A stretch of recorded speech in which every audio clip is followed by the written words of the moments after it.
Welcome back to the Diaries of a Witch podcast. My name is Angelica Crashi, and we have a really exciting and special episode for you today. So today's episode is actually a class that I taught. This is a class that I taught on Hades and Hades mythology, and this is a great primer for really anyone who is interested in Hades. If you're already a Hades devotee or a seeker of Hades, it might just be a really interesting way to kind of like re-immerse yourself into the mythology of Hades. So basically I go through most of the myths where he is mentioned. I talk about them, and yeah, there's like so many insights along the way for the practitioner in mind, for the Hades devotee or the Hades seeker in mind. The reason why I am uploading this is, first of all, I just really wanted to share this class more widely that I taught on Hades. This was my Meet Hades class that I taught over the winter solstice last year. I'm also on vacation right now, so it's a vacation, but it's technically still work, because this is, my favorite type of vacation. This is a working vacation. I'm at an ancient astrology seminar in Bulgaria right now as you were listening to this.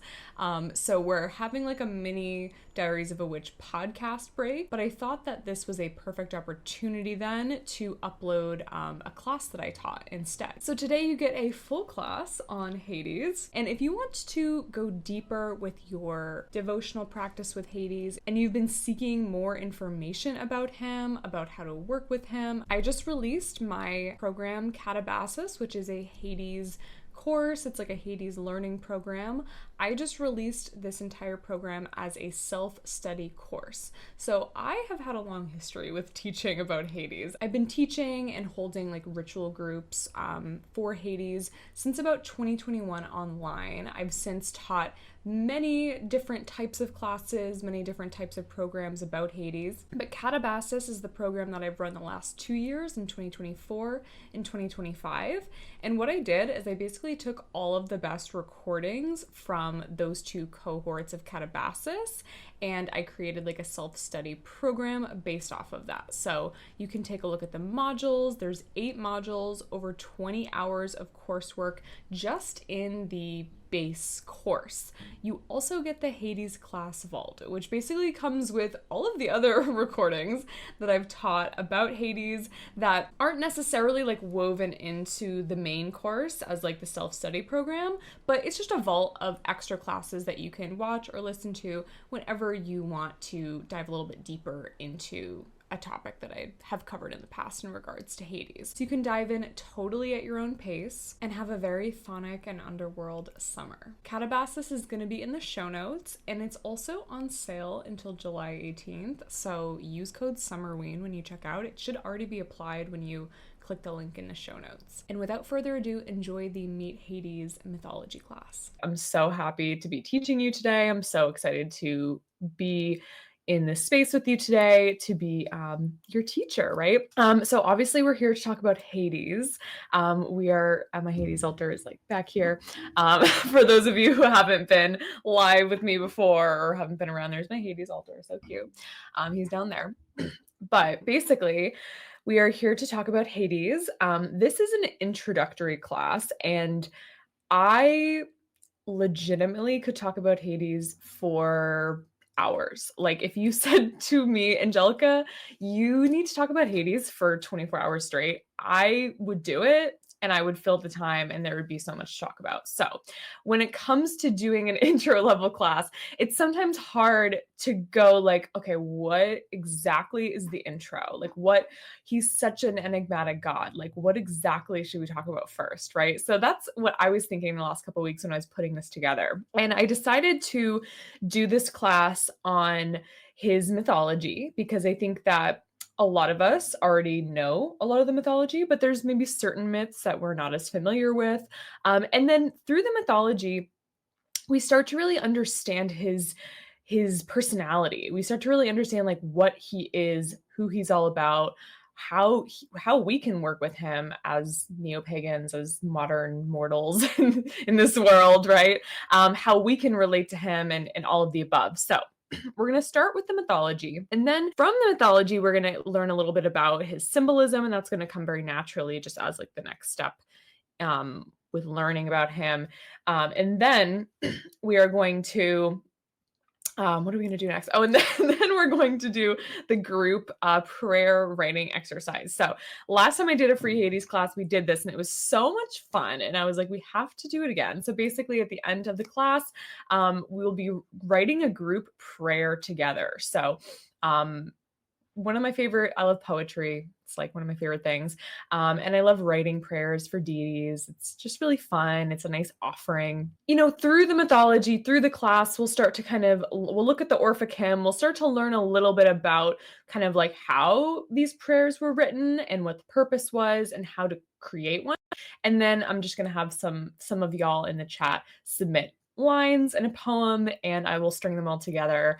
And I will, if I finish it, I don't know if we'll be able to finish it live here, but I will kind of go through it, put it together, and then I'll post it on my Instagram stories and just on my main feed. So that's where the prayer will be, and then it'll be for us so we can all use it and it'll be really cute. Here we are. All right. So welcome to Meet Hades, my class on Hades. So this is one of my favorite depictions of Hades. I feel like nobody ever talks about this painting. It is so beautiful. I love it. It's just one of my favorite depictions of Hades. He has his black crown. He has his key. He has Cerberus, which Cerberus is looking pretty terrifying, not gonna lie. A little terrified. But this is Pluto. This is like a Baroque era painting, and I just love this painting. So I wanted to pop it up first. I think where I wanted to begin, and it's funny because I did a ritual with Hades last night and I asked him like, hey, here's the PowerPoint. Is there can we go over it together? Is there anything that I didn't mention that you want me to talk about, basically? And, you know, I was really feeling from him like he wanted me to discuss a little bit about his, like, the things that he rules over, because we're talking about his mythology and his symbolism. They tell us a story of the things that he rules over, but he wanted me to sort of talk to you about things that he could help people with. And these are often referred to as like his gifts or his mysteries. I like to call him his gifts. If you feel drawn to Hades, if you feel called to him, it might, or any deity, it might be because you have worked with him in the past in some way. Your soul is kind of familiar with him. He's your patron. Like he watches over you. You maybe might feel like you are like a child of his or, of another deity, right? So oftentimes I think the relationships that we have with gods it's sort of this inexplicable connection. And then from there, we start to understand like, oh, maybe I could use some help with confidence or leadership, right? Maybe I need help finding my path and my purpose.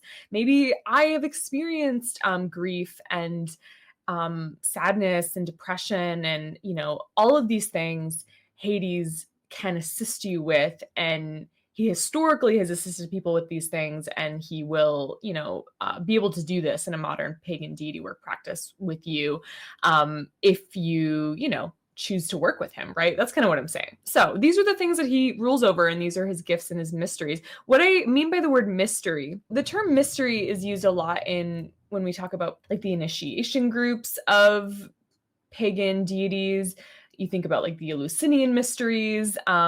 Mystery is also used to kind of just talk about like, oh, like the mysteries of this god, right? Like the ways that this god can teach humans, the things that this god has to offer to mortals that mortals can choose to investigate, right? It's like you're entering into the mysteries of this god. You're entering into the inner chamber of what this deity is all about. And through that, you will be bestowed some type of wisdom, right? Some type of hidden information that you would have only gotten by working with this deity, right? So the gifts and the mysteries, they're kind of similar.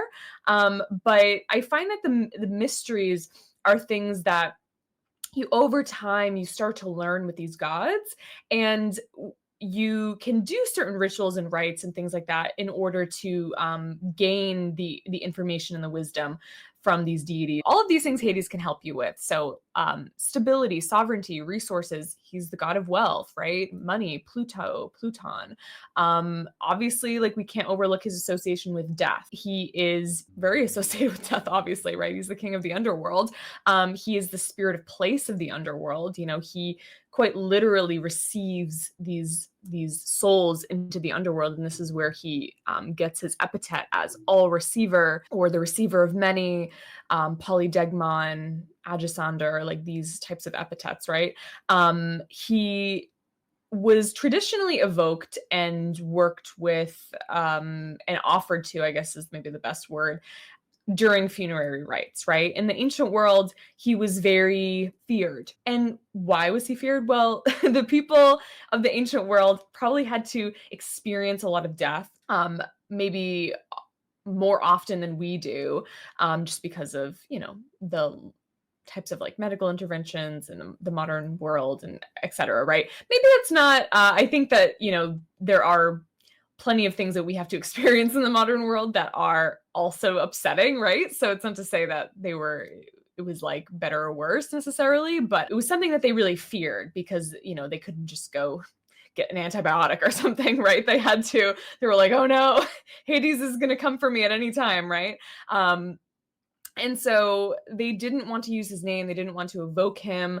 And, you know, he was often evoked and offered to during funerals to sort of, you know, plead with him to take care of the person who had passed away. So if you think about it, like in the cults of the ancient world, like he was only somebody you would call upon if somebody died, right? So it was, or if you needed to speak to the dead, or if you needed something to do with the dead, right? So it was sort of like, I could see how they would be kind of scared, right? It's kind of how like people are like, I don't want to touch the Ouija board because the connotation of it is like, oh, with the horror movies and the terrible things that happen to people, right? So that was just sort of the connotation of Hades. But I think that the connotation of Hades maybe is a part of his personality, a part of his, like, the truth of who this entity is, right?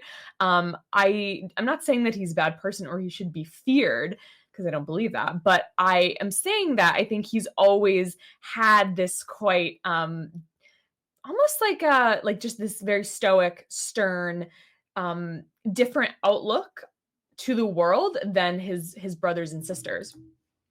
So we start with Hades and Kronos. So Kronos is Hades' father. He is the firstborn son of Kronos. So he was born first. And maybe from the fact that he was born first, right, he is almost like given the world, if you can think about it like that, right? Kronos is the god of time. He's the king of the gods. He was like the old Zeus, right? He ruled over everything. His mother is Gaia. His father is Uranos. He's like the king of all of the world, right? Everything answers to him. And so obviously he starts eating his children because he fears being overthrown. He is afraid of being overthrown, and it's sort of part of his character. It's part of his truth, right? Of who he is and what his personality is like. And so I think he sees and he feels something within Hades that he just is not super.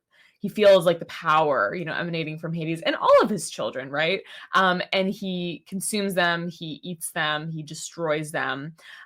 Hades then has to live inside of Kronos, right, for many years as he waits for his liberation by Zeus. And he doesn't know if this will happen. He doesn't know what's going on. He's just in the belly of Kronos. He's an immortal being that, you know, maybe can't be destroyed. And he's just sort of sitting inside of Kronos. And I like to imagine that this is sort of where he gets his disdain for everything, right? His like frustration with the world, with his father, with everything, right? You know, Hestia is born. Maybe him and Hestia get to have some conversations about it. Poseidon, Demeter, Zeus is born, and then he, you know, own Hera, right? Can't forget about her.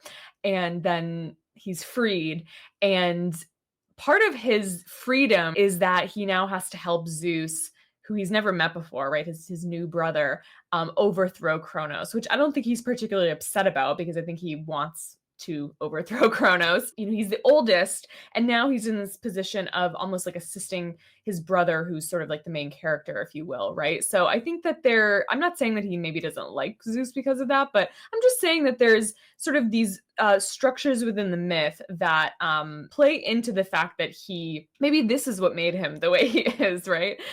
Maybe not, but I just think it's interesting to think about. So anyway, we have the Titanomachy happens. The Titanomachy is the war of the Titan gods. The brothers are essentially trying to overthrow the Titans. And this is what was prophesied. This is what Kronos was trying to avoid by eating his children, but nobody can ever, escape the fates and prophecy. In the Titanomachy, they all get a weapon. And they all, in these statues, you can't really see what their weapons are, but you can see that they're all holding weapons. And so they each get a weapon. Hades gets a bident, which is like a two-pronged pitchfork. Zeus gets a lightning bolt, which is just a rod, right? Poseidon gets a trident, which is a three-pronged like pitchfork. And all of these objects foretell what will happen after the Titanomachy, right? Zeus gets the sky, right? They all draw lots. They basically decide and split up the world that was once ruled by the Titans, because the Titans are the earth, Gaia and Oceanus and Uranos are like the old gods, if you will, of the earth and the sky and the ocean. And so after the Titanomachy, the Titans are sort of saying, yes, you won, right? You now get to rule on our bodies, on our presences. Like, you get to be our kings, essentially, right? And so I think what ends up happening here is each of these gods kind of ends up like morphing with the Titans that they rule over. And it sort of creates this sense of like all of these deities are Olympians, which are more like, they're more human, they're more similar to mortals, they have maybe a little bit more like dynamic personalities, they are a slightly different they have slightly different beliefs and values and goals than the Titans did, right? Because they're sons of Kronos, they are bound by time and they really feel like the weight of immortality. And I think that that's what makes them more human and more mortal than the Titans do, who are much more distant from the idea of like living on the earth, because they are just the personified earth, right? Or the personified sky. And so the Olympians are like this new class, but I feel like they have to sort of like the three of them at the very least start to sort of morph with the Titans. They become these spirits of place similar to the Titans, but they also have extensions of their power that are able to be personified and be like, standing in front of you and connecting with mortals and assisting with mortals. We can also talk about the fact that these three gods are extremely powerful. They're sort of depicted as like perhaps the most powerful deities of the entire pantheon. So I think within that too, it kind of makes sense that the three brothers would draw these lots, choose who ends up getting which part of the earth, and their immense power just kind of starts to melt into these realms and shape them. Zeus is number one. He has the lightning bolt. Hades is the bident, right? The number two. And so he gets the earth and the underworld, right? Zeus gets the sky. What's the next thing from that, right? The earth and the underworld. And then Poseidon is number three. He gets the ocean. These numbers are sometimes thought of as not going in that order. Like sometimes Poseidon is considered the number two, and he's considered, because he was like technically the second born and the second to be taken out of Kronos, right? So he's sort of, Poseidon is sometimes associated with number two because of that. Hades is the firstborn and then the third to be rescued. But he holds this bident. And so I like to, in terms of the numerology of the brothers, I like to sort of go with what weapons are and derive the portions of the earth from there. Hades gets the underworld, and I think he always wanted the underworld. Depending on the telling of the myth of the lot drawing, it's often depicted as he was tricked into getting the underworld. It was a total random draw. Some of them are depicted as like Hades genuinely was maybe the best suited for the underworld, and the earth, right? He's not just the god of the underworld, he's also the god of like the literal like crust of the earth, like the space of the earth. And I think that's important when we think about his connection to Demeter and Persephone. I think that oftentimes people are just like, oh, Persephone creates the spring and Demeter creates all the harvest, but Hades is the god of like the soil and the other part of what it takes to sort of grow things and live on the earth and whatnot. So I think, just in those correspondences itself, it would make sense that he would at some point mythologically like insert himself into that story, right? Because if we're thinking about it as an allegory for the sowing and the planting and harvest and growing food, first of all, there needs to be a scythe, there needs to be a harvest moment, and then second of all, there needs to be some type of rich soil to grow the fruit from. So Hades is a part of that. So this is another great painting. I love this painting because it sort of symbolically depicts maybe like the entrance of the underworld, one of the gates of the underworld. So we see the cypress trees, we see the ferryman Charon crossing the ocean, or maybe this is the river Styx, right? Something that we have to keep in mind too is that in the more ancient tellings of Hades and the underworld in the mythology, the place of Hades, right, the literal underworld, is not necessarily below the earth.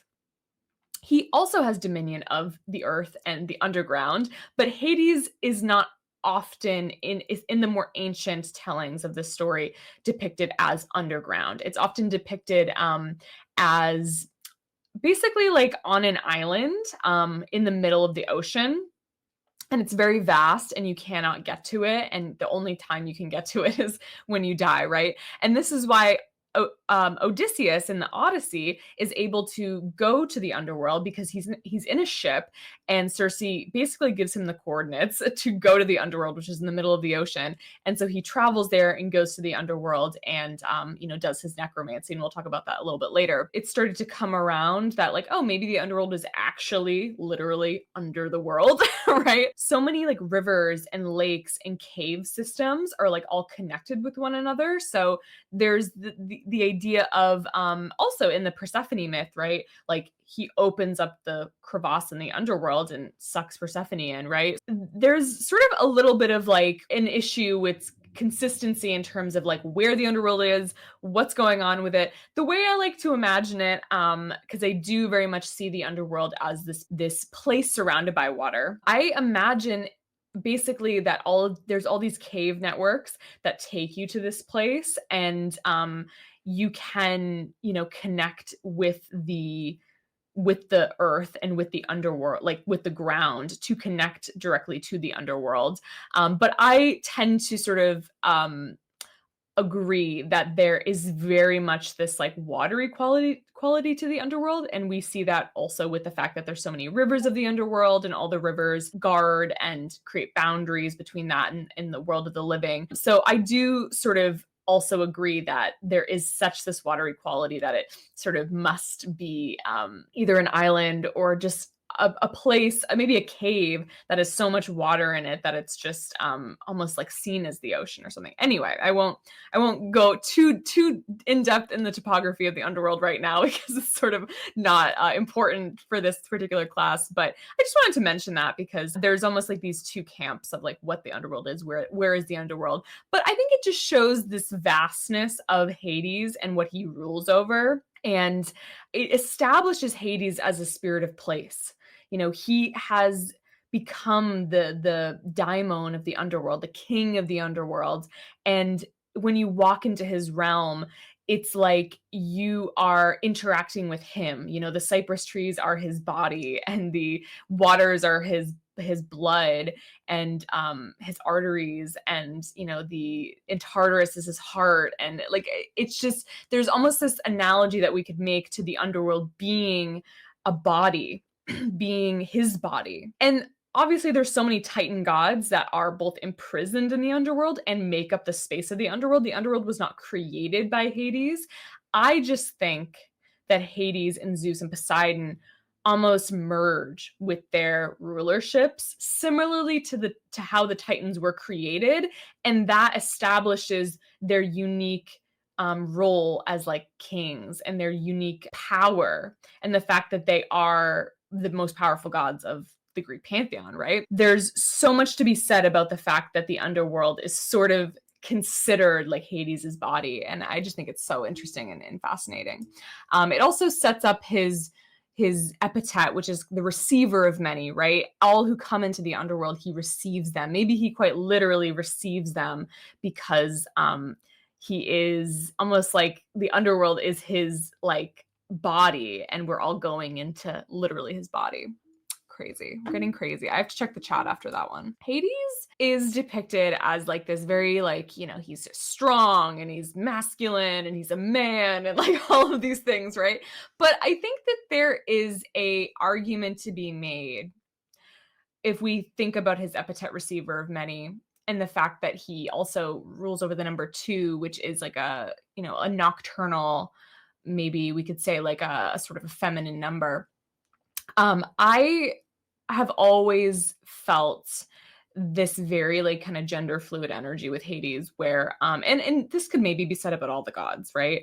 I'm not somebody who really ascribes to like the binary like masculine and feminine system. You know, I think that there's that they are just so you know, large and complicated and nuanced, and like there's just so much going on, right? And they're divine, right? I love Hades, and you know, it's something to kind of consider and keep in mind when we think about him. Yeah, you guys get a comforting energy from him. I love that. So let's talk about his relationships before Persephone. So he ends up connecting with 2 nymphs. They're both water nymphs. And again, why are they water nymphs? Well, the underworld is surrounded by water and is also filled with water. So there's so much water in the underworld. These nymphs of Oceanus, right? Luce is the daughter of Oceanus. She's a nymph of the ocean, and her story is that she's essentially hanging around like the banks of Hades. You know, she's just kind of wandering around. And Hades finds her. I think he sort of feels her trying to sort of enter the underworld. She's sort of on the banks of the underworld, and he goes and he embraces her, and they have a relationship. And eventually she is turned into a white poplar tree, or a grove of white poplar trees in Elysian, which is like, you know, the most blessed place of the underworld. Sometimes it's called the Blessed Isles, or Elysian Fields, or Elysium. But it's sort of all the same place, and it is this blessed land where the heroes and basically people who have achieved some type of major feat on earth, or they fulfill their life purpose, or they are blessed by the gods and pious, they go to this place. And the white poplar is sort of this embodiment of immortality. And then Minthe is a water nymph of the river Coctius, which is like this icy river. It's sort of depicted as this iced over river. Sometimes it's talked about as maybe like swampy. In my kind of experience with it, I very much feel this like really icy kind of quality to it. It's a smaller river in the underworld. It links with this cave system that Hypnos lives in and kind of resides in. And it's called the River of Wailing, the River of Lamentation, and it's associated with air element. And so she is this nymph from the River Coctius, and Hades has a relationship with her. There's lots of different ways that the story, as literally, I'll say this about every single myth. There's not one version that's like canonical, like this is how it is, right? That doesn't exist with oral mythologies, you know? But in some of the stories, she and Hades continue to have a relationship after he marries Persephone, and Persephone is upset about this, and she turns Minthe into mint, like the plant mint. And this is sort of why mint is perhaps like this very invasive, persistent plant. Like if you bury, or if you plant mint in the ground, right, it's going to like take over your whole lawn, your whole garden. And so maybe the analogy for that is that Minthe was so obsessed with Hades, right, that she, even in her form as a plant, she is still trying to completely encompass him and be with him and coexist with him. And it's sort of why it is that Persephone had to turn her into a plant, right? So we come to Hades and Persephone, right? Isn't this why we're all here? You want to hear me talk about this myth? What is Angelica going to say about the myth of Hades and Persephone? So many things. Hades and Persephone. Okay. So these pinaxes are from Locri, which is a area of Sicily. And Sicily, and like this area of Locri, is approximately where this myth begins, right? Persephone lives in this region of Sicily. Sometimes people are like, because I am not ethnically Greek, I am Italian. I'm married to somebody who's Greek though, which doesn't make me Greek, but I'm like immersed in the Greek culture because of my husband. But it's, we have to remember that sometimes the ancient world, basically like the land that these ancient peoples and these ancient stories traversed, are not the boundaries of the land that we see now, right? I mean, that changes all the time. So, Italy and Sicily in this region, and there's so many other regions of like the Mediterranean, are a part of these mythologies. They are settings of these mythologies. And, Sicily just happens to be the setting of the Hades and Persephone myth. There's lots of volcanoes in that area, and lots of like kind of chthonic groves and things like that. So I think that that's also partially why there's this chthonic presence going on in Sicily. There's this association with Hades and Persephone. And even if we think about like the volcanoes and the like all of the hydrothermal stuff going on there, it makes sense that people are looking at this land and they're thinking about the underworld interacting with the flowers and the land, right? I mean, there's just flowers that cover these like geothermal hills and stuff like that, right? It's very evocative of the relationship of Hades and Persephone. So these are pinaxes that were found at Locri, and these depict their marriage and their connection. The way that I like to talk about the story, it kind of starts before it starts before the myth the myth as we know begins. So Ovid gives us a little bit of information perhaps about this myth. And again, nothing is canonical, nothing is this is the way it is. And I, especially with this myth, I honor that, because I do think that there's so many people who feel very strongly about this myth in terms of hating this myth, loving this myth, hating Persephone, hating Hades, loving, maybe nobody hates Persephone. I meant hating Hades. I think everybody probably likes Persephone or feels bad for her or whatever, right? But there's just so much charge around this myth. And I really always, whenever I talk about it, I always say, obviously I work with Hades. I admire Hades. And I have a bias from that, right? But I don't want to take that away from anybody who this myth means something to them in a different way, right? And I just posted reels about how lots of people don't like Hades and don't think people should be working with Hades for various reasons. So I'm not here to negate that or take that away from anybody. And I think that that's important. And I think it's an important part of who he is. I think that he's one of his epithets is the infamous, the notorious, right? He is not necessarily always depicted as a really nice person. The grumpiness, the sternness, the gloominess, the like, oh yeah, whatever, I'm just going to be in Underworld. I'm just going to be doing my job. He has this kind of like feud with the Olympians. Like he doesn't want to do anything that they're doing. He is uninterested in them. He thinks they're stupid and silly, right? Like Hades is like the asshole in a way, right? Like he's just sitting down there and he's a lovable asshole. He's just like, oh, I'm over all these people. You know what I mean? we all know somebody like this. This is my husband is like this. He's just like that guy who's just like, oh man, like I just really want to be at home right now. I don't want to be out talking to people I don't want to talk to, It's always like stressful to try to get him to come to like family gatherings because he never wants to come. He's very Hades coded, my husband. His family is also immigrated from an area of Greece where there was a temple to Hades. So I don't know. Very fascinating. But we begin with the fact that he has this stern heart, right? So Ovid tells us that Eros, Cupid, basically, was sent by Zeus to strike him with an arrow to soften his heart, to make him nicer. Because again, Hades has this feud with Zeus and the Olympians, and he's just like, I don't want to hang out with you guys. And Zeus is like, you should hang out with us. You got to get out of the underworld. You got to hang out with us. You got to chill, right? You got to get married. Like Zeus is trying to hook him up with all this stuff, right? And so he sends Eros to Hades to strike Hades with the arrow.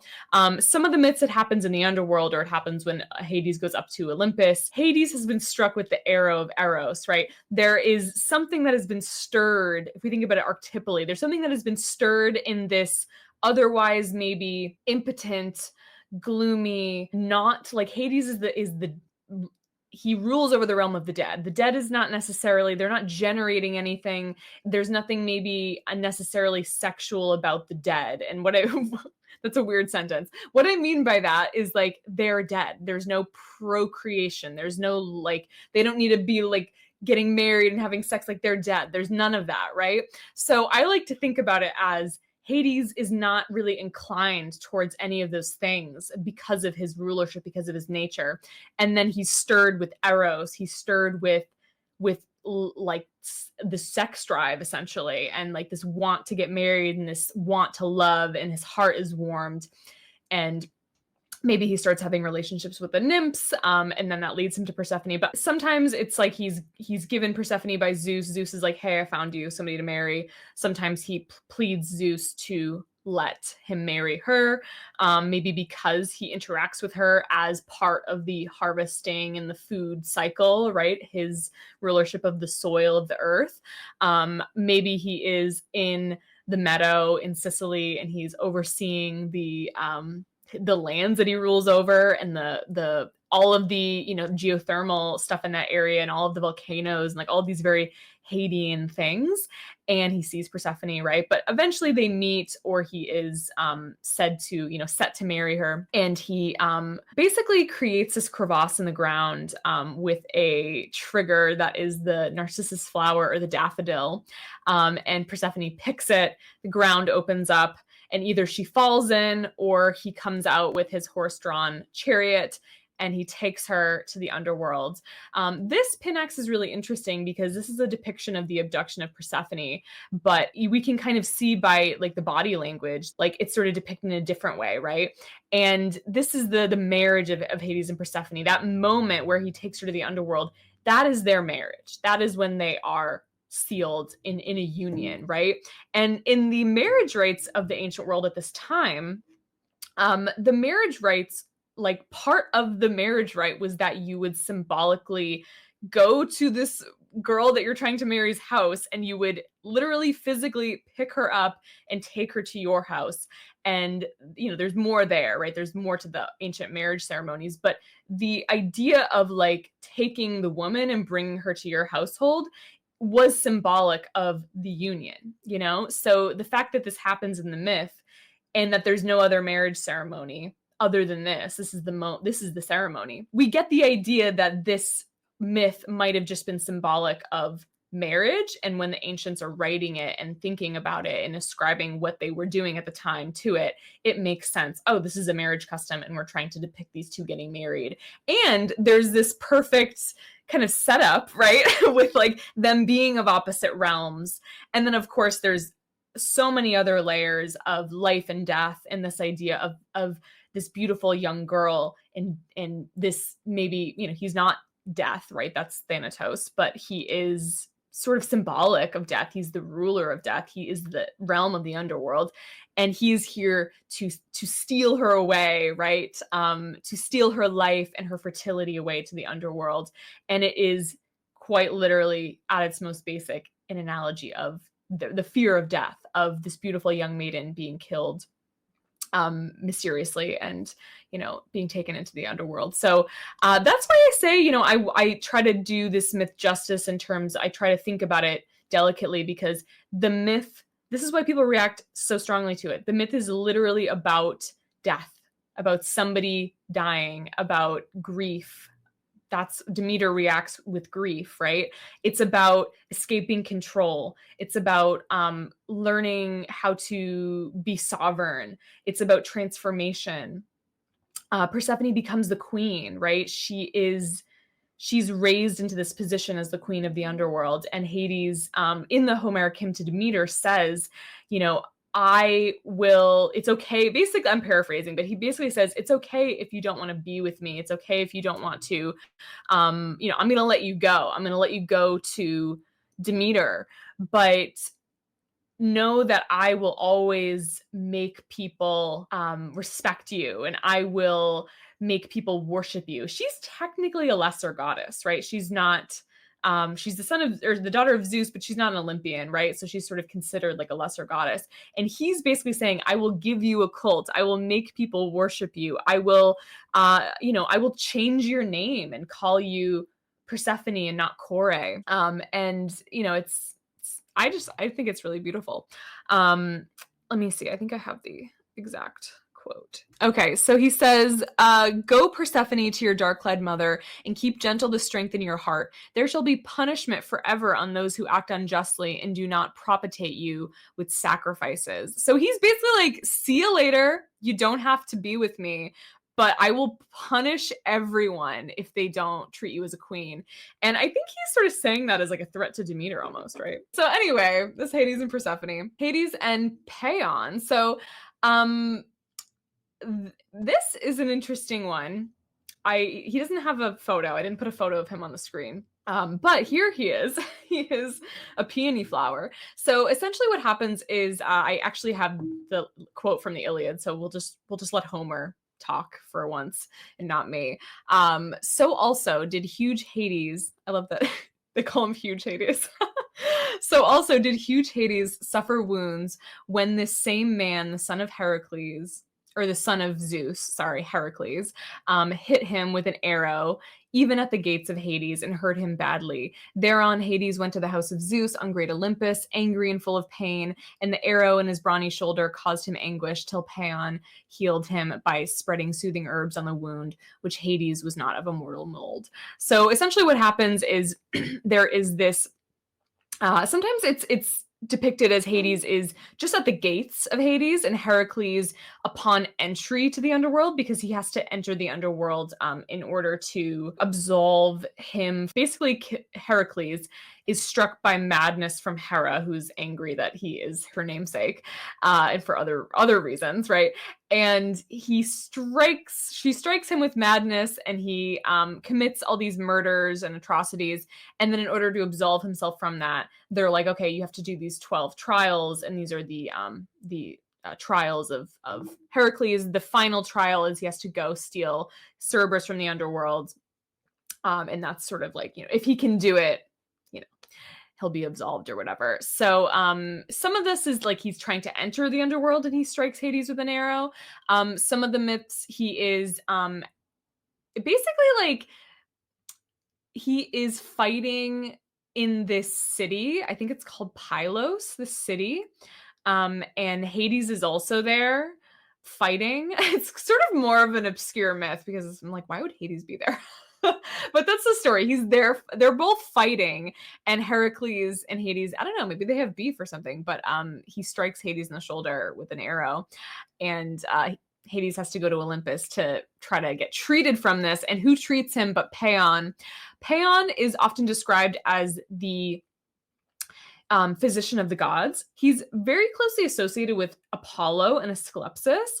Paon, the name, is an epithet of Apollo, and Asclepsis is kind of like another epithet of Apollo. They're all similar, they're all healing deities, right? Solar healing deities. That's what they all are. Paon is sometimes described as immortal, as mortal, like as, like not a god, who is sort of like raised into immortality, like because he wants to assist the god so much and he's such a good physician.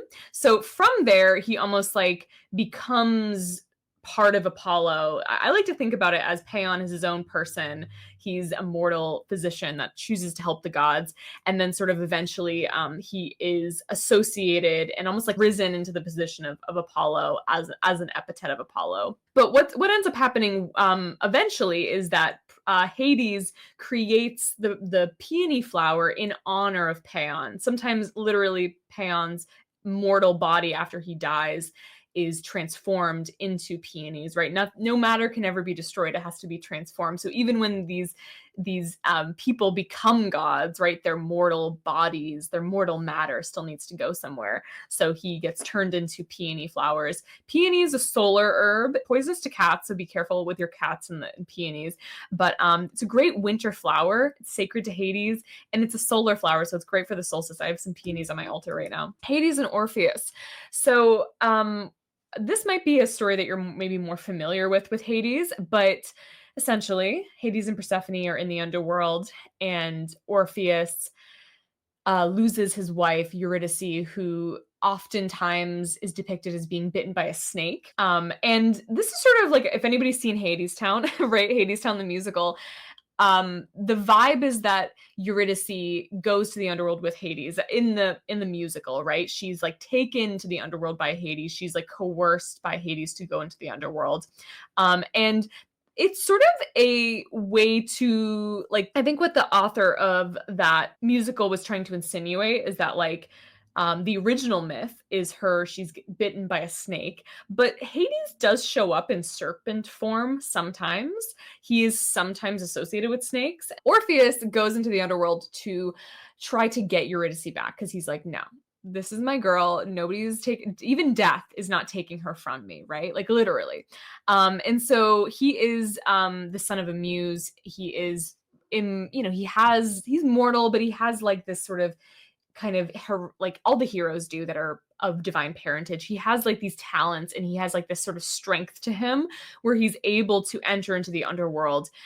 He's playing his lyre, and he gets through into the underworld. He puts Cerberus to sleep. He, maybe puts some of the other guards to sleep, and he sneaks into the underworld. And he plays his music for Hades and Persephone to try to persuade Hades to give up Eurydice and allow her to return to Earth.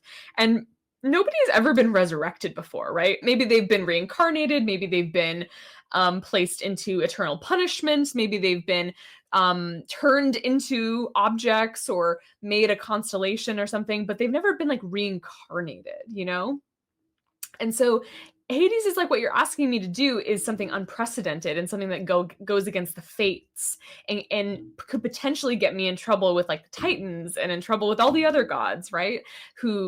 And with myself, because I'm the god of the dead. And what's going to happen if everybody knows that I can resurrect people now? Like, it's not going to go well. Everyone's going to be coming after me to try to get everybody resurrected. And so what he does is he allows Orpheus and Eurydice to leave the underworld, but he says that they must walk separately. And so Orpheus must walk in front, Eurydice must walk behind. They walk out of the underworld together, but Hades is essentially relying on the fact that Orpheus is still immortal. He still has hubris, right? Hubris is this literary device that's used in mythology in Greek mythology, to describe like the fatal flaw that every mortal has. And I would argue every god, right? Because the gods get themselves into all these shenanigan situations too, right? If we think about it from a tarot perspective, the hubris could be like the shadow sides of a court card, right? Like the things like, the Queen of Cups is very intuitive, but her hubris, her fatal flaw is that she is emotionally volatile. That is his hubris, the fact that he doesn't trust Hades, he doesn't trust the gods. It makes sense why he doesn't trust Hades. Hades, to him, doesn't feel like a very trustworthy person, but he also doesn't trust himself, and he succumbs to his self-doubt, and he, he loses Eurydice in that experience. And so that's what happens with this myth. And I love this myth because I think it teaches a very important thing, a very important lesson that all devotees of Hades at some point are going to have to come into contact with. And I think what Hades is trying to teach from this is he is giving you an opportunity to work through whatever your hubris is, right? I don't think it's something that's avoidable. We all have parts of us that are going to get ourselves into shitty situations, and we react poorly to things or whatever happens, right? We all have shadow sides, but he wants us to actively engage with those, like he gives Orpheus an opportunity to. And let's say Orpheus was actually able to do it, he would have been able to, he would have been able to do the impossible, which was resurrect Eurydice. And so Hades gives us this opportunity to overcome our self-doubt, to overcome whatever our hubris is, so that we can become like the gods, or we can also receive some sort of miracle. Zagreus is one of Hades's children, and Zagreus is a very interesting figure because he also is potentially a deity who rules over this idea of helping humans overcome their hubris and receive some type of enlightened consciousness. And he's killed by the Titans because of this, partially. Like, he is killed by Kronos and Typhon because they don't like the fact that that's what he's trying to get people to do. It's sort of this idea of, like, getting people to become more like the gods through that. And we see this advent in the story of Orpheus and Eurydice, perhaps. Hades and Sisyphus, this one I'm just going to fly through a little bit, but basically Hades and Sisyphus, what happens here is Sisyphus, Zeus is angry at him. I won't get into why, but Zeus is angry at him and asks Hades to essentially like make a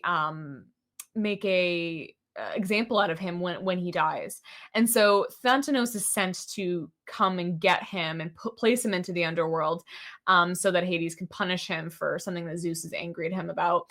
And he ends up cheating death. He chains up Thanatos, and he ends up cheating death. And then basically, eventually, Thanatos is rescued, and Sisyphus tries to cheat his death once again, and he does. So multiple times he cheats death.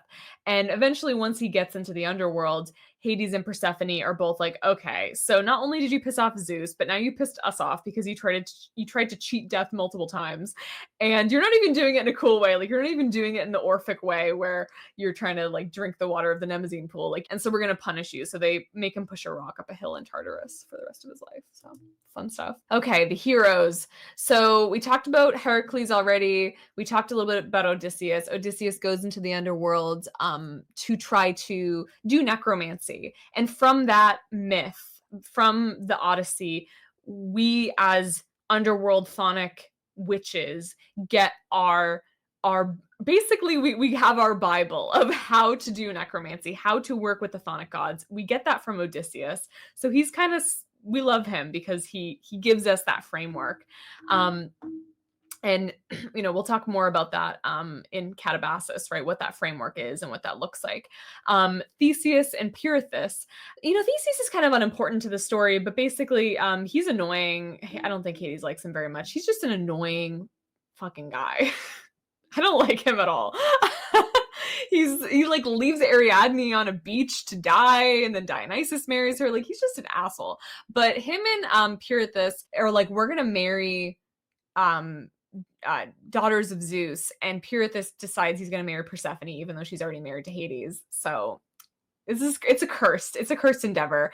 He goes into the underworld to try to steal Persephone, and Hades chains him to a chair called like the chair of oblivion, and he's chained by serpents, which are again associated with Hades. So we love that. Hades is trying to protect his girl. I love it. Through the myths, we learn the symbols. From the symbols, we can perform the mysteries, right? So all of the correspondences that I'm going to talk about in a second they literally come from all the mythologies that we just talked about, right? Okay, so we talked about the weapons. We'll talk about the Helm of Invisibility in a second. So these are all from all the myths that we just talked about. Here are all the symbols and correspondences. These are called the traditional offerings, the traditional symbols of Hades, and they come directly from his mythology. So we get mint from Minthe, peony from Pagan, poplar from Luce, the bident from the lot drawing situation, the Helm of Invisibility from Hephaestus during the Titanomaki. It establishes him as this invisible person, the Lord of the Unseen, right? His name means unseen, Hades. Narcissus, daffodil, we get this from Persephone, and it sets him up as this, I always like to argue that he's kind of this seductive figure. He has this glamour, he has this ability to use earth and the flowers and the crystals and the coin, all the riches of the earth, to sort of draw in, people into his realm. Pomegranate, obviously from Persephone. We didn't talk about pomegranate. I'm sorry I didn't tell you. I didn't tell you. I told you the abduction story. I didn't tell you the other half of the story, but I'm sure we all know it, right? He gives her the pomegranate seeds to eat, and this is what binds her to the underworld, right? But pomegranates are also a symbol of wisdom. Think about the High Priestess card in tarot. The pomegranates are in the background of the Rider-Waite card. It's a fruit of wisdom. Milk, honey, blood, wine. These are all things that Odysseus sacrifices into the underworld. So these are traditional chthonic offerings.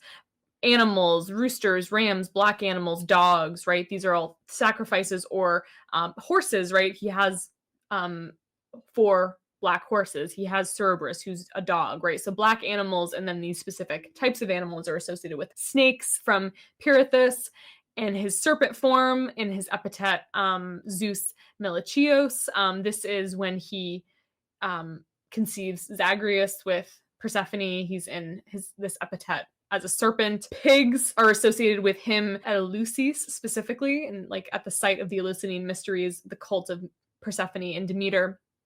Crystals, metals, coins, cornucopia. This is him in his Pluton epithet, riches in the underworld, right? Cypress trees. We're talking about Hades as the spirit place of the underworld, and cypress, I think, is maybe the most iconic thing that conveys the sense of the underworld to us, right? At least when I think about the underworld, I think about cypress trees. So cypress is associated with him. Any object, item, plant, anything that grows in the underworld historically is associated with him. And there's many other things that I didn't mention.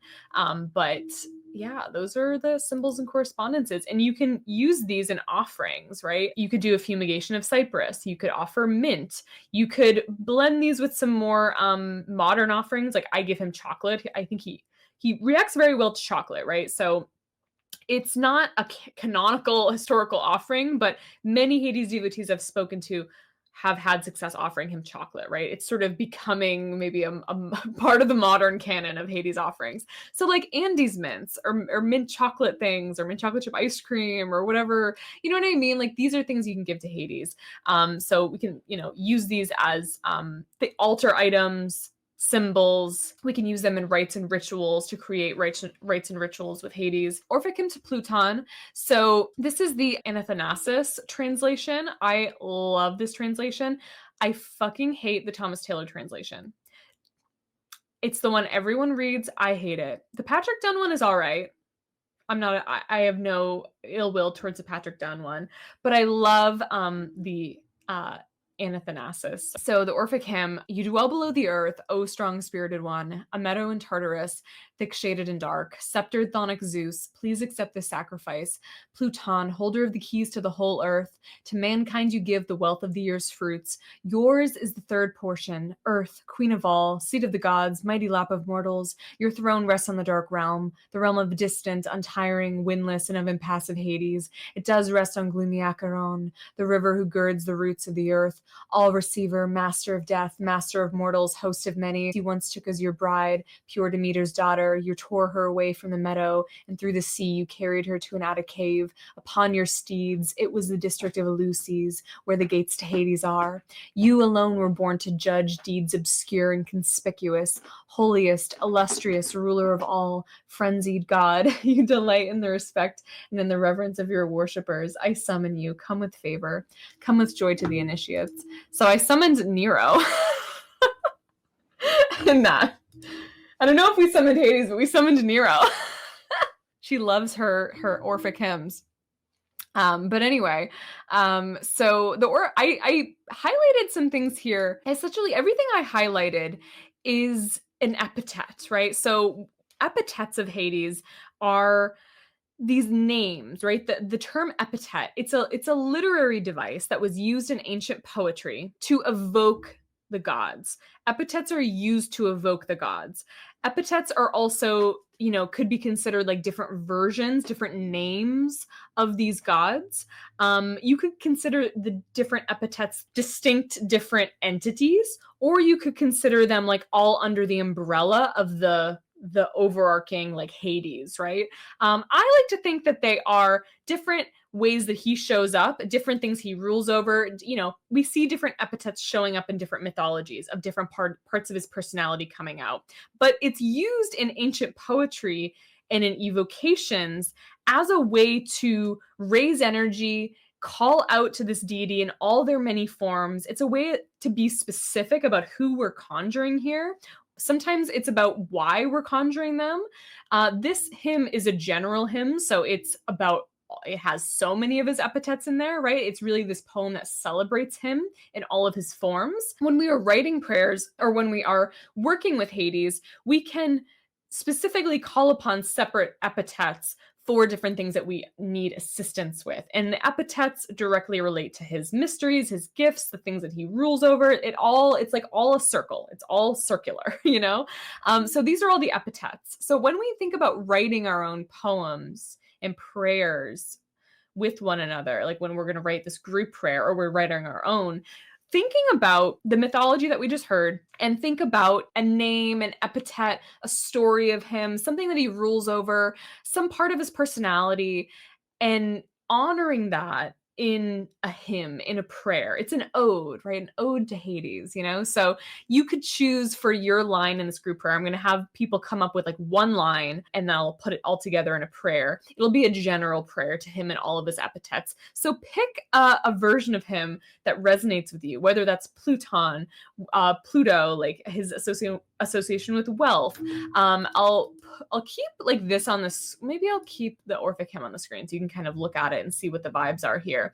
You could write a line that has to do with him. This is O strong spirited one, right? His power is being honored here. The keys and earth and wealth and fruits, like this also talks about him being like a harvest deity of some kind, right? Frenzied god, this, sometimes he's associated with Dionysus, and I feel like this really kind of reminds me of that because he's often called the frenzied god as well. So anyway, think about something that you admire about Hades, something that you love about him. You could think about a myth. You could think about anything and just write a line. You can start the line with, sometimes it's helpful to just begin with a name, begin with Hades, begin with Phonic Zeus, Pluto, or you could just write whatever comes to mind. This is an ode to Hades. So Hades, I admire your rulership over the underworld. Let's read these poems. God of wealth, Lord of death, King of the underworld, from Ali. I love that. It's a great like just way to begin, right? I love Ashley's The Plutonian Mirror Calling Me to Transform. That's so sick. Oh Hades, your love for Persephone, even River Lethe could not fathom the loss of. Its sweetness and endurance a reflection of you, Melancholic Master. I love that. I love Melancholic Master. Good alliteration. Oh, good counselor, teach me how to wield my pain. I love that. Hades, stern, magnanimous, whose stern counsel strikes true. Hades, even in the cold underworld, your kind heart warms the souls of all you meet. I love that. King Hades, bringer of wealth, receiver of many, lord of wealth and abundance. Hades, ruler of the underworld, you hold the key that unlocks all that we truly desire, brings us devotees wealth, fertility, and self-sovereignty. So what I will do is I'm going to type all of these out and I'm going to make like a mega ode. It's gonna be so fun. Thank you so much for watching and listening. And if you liked this class or liked this teaching style, then you are going to absolutely love Katabasis. Imagine 20 more hours of this.